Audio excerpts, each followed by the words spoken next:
Irra kan itti hirman. Otuman galee.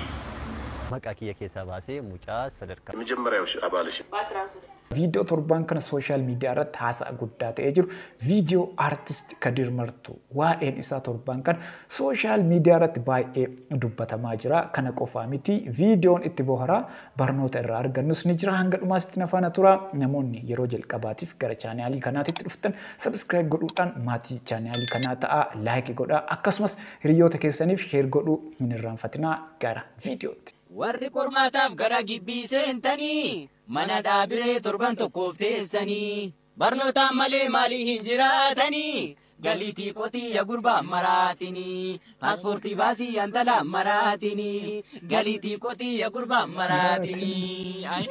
Barnoota malee jiraachuun hin danda'ama. Garuu asirratti wanti nu beekuu qabnu barnoota ittiin qacaramnee hojjechuu qofaaf osoo hin ta'in barnoonni bu'uura waan hundaati. Hojii dhuunfaas ta'ee waan biraa hojjechuuf barnoonni beekumsi nu barbaachisa waan ta'eef.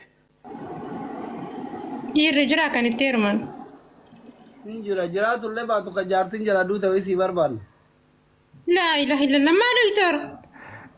Akkatti dhaabattee hafuura akkasii yoo yere. Maal dhaabadde afaan dhiira reef biqiltuu kana jibbe mana dhiira umurii achi deemee barbaadaadha malee barii dhabee miti. Nama waggaa kudhan ol biyya Arabaa ture yoo jaartiin jala duute taate malee garamni fuudhu hin jiru biyyatti illee. Kun jiraannaa findaataa fiddaadhiis hin dhufanii maammadoon amma maallaqa. Qarshii yoo qabaatte mallaqa yoo qabaatte abbaa warraa bitachuu dandeetta jedhaa jirti dhugaadhaa kun mee koomentii irratti na barreessaa yaada keessan maal jettu meessin. akkuma abbaan na hubatetti malee ani fayyaadha ani maraataadha jedhee of hin cinqu lamaanuu naaf taatudha maraatas ka jedhe na hubate hubannoo isaati dimokiraasiidha dhuguma isaati maraataadha fayyaa kanan jedhee fi hubannoo isaati dhugaadha fayyaadha dimokiraasiidha. Namoonni hedduu torbaan kana jechuudha biyya alaatii gara biyyaatti deebi'uu qaba jedhaniiti gaafii kaasaa turanii jiru waan inni jedhee deebise haa ilaallume. Wanni itti biyyaa ba'e wanni itti galuuf jaalala uummata kiyyaatiif kutaa hundarra deemee ilmaan Oromoo kan onneen tiyya qalbii ijoollummaatti kana tokkomte kana isaan laaleetti obsuudhaa fi oomisha kiyyaas laaleetti gammaduudhaa fi otuma hin galee gaafa rabbiin jee.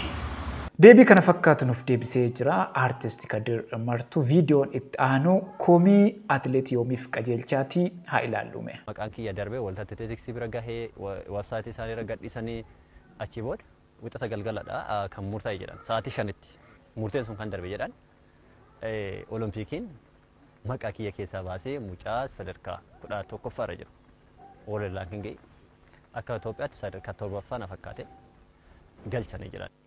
Osoo rakkoo tokkollee hin qabaatin keessaa hambisanii jiru mee hanga dhumaatitti haa ilaallu. Yoomiif maqaan kee ba'ee jira 5,000 keessa. Akkamitti maal si baase? Oloompikiidha. Achi booda daree bira bilbilee jechuudha. Bilbilee jennaan akkamitti baa'uu danda'e? Already natti amantanii galchitanii. Maalidha sa'aatiin kee sa'aatii ariifataadha. Abbaa mirgaadha. Akkamitti na baaste jedhee gaafadhe. Jennaan anaa miti.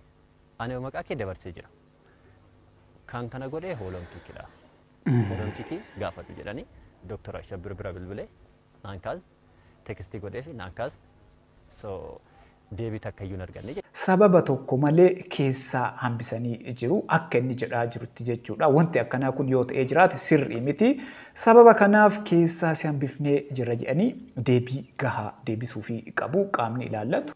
Nama keessaa if hin baasin gammachuunis rakkoonis toltuunis hamtuunis hundinuu nama keessatti tolti nageenyaa jiraatu. እሺ 18 ዓመትሽ ሶስቴ አግብተሽ የፈታሽበት ትልቁ ምክንያት ምንድን ነው? የመጀመሪያው ባልሽ በስንት ዓመትሽ ነው ያገባሽው? የመጀመሪያው ባልሽ በ13 ሀ ሲሪየስ ይቻላል ማለት ነው በ13 ዓመት ትዳር?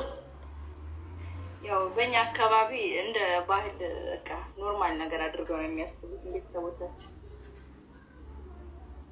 isheen yeroo ammaa waggaa 18 yeroo sadii heerumtee hiiktee jirti yeroo jalqabaatiif kan heerumte waggaa 13tti akka aadaa naannoo keenyaatitti wanta normaalidha waggaa 13tti heerumuun jedhaa jirti ajaa'ibummaa kun morma qaba garuu mataan qabu maal ta'uu danda'a morma qaba garuu mataan qabu bofa lakki bofti ija qaba ka inni sun ija sin qabu morma qaba mataan qabu ija sin qabu seexana kun malee wanta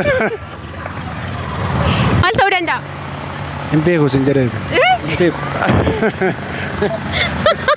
Tole galatoomi tole gaaffii keenya har'aatiin ammoo morma qaba garuu mataan qabu maal ta'uu danda'ame kabajamtoota hordoftoota kiyyaa deebii gaaffii kanaa koomentii irratti barreessaa viidiyoon har'aa kana fakkaata viidiyoo kanneen akka boortanii fi barnoota irraa argattan abdii guddaa qaba namoonni hanga ammaatitti ilaaltanii maatiin ta'in maatii ta'a akkasumas hiriyoota keessaniif sheer godhuu hin irraanfatinaa laayikii godhaa ana wajjin viidiyoo itti aanuun wal agarraa hangasitti yeroo gaarii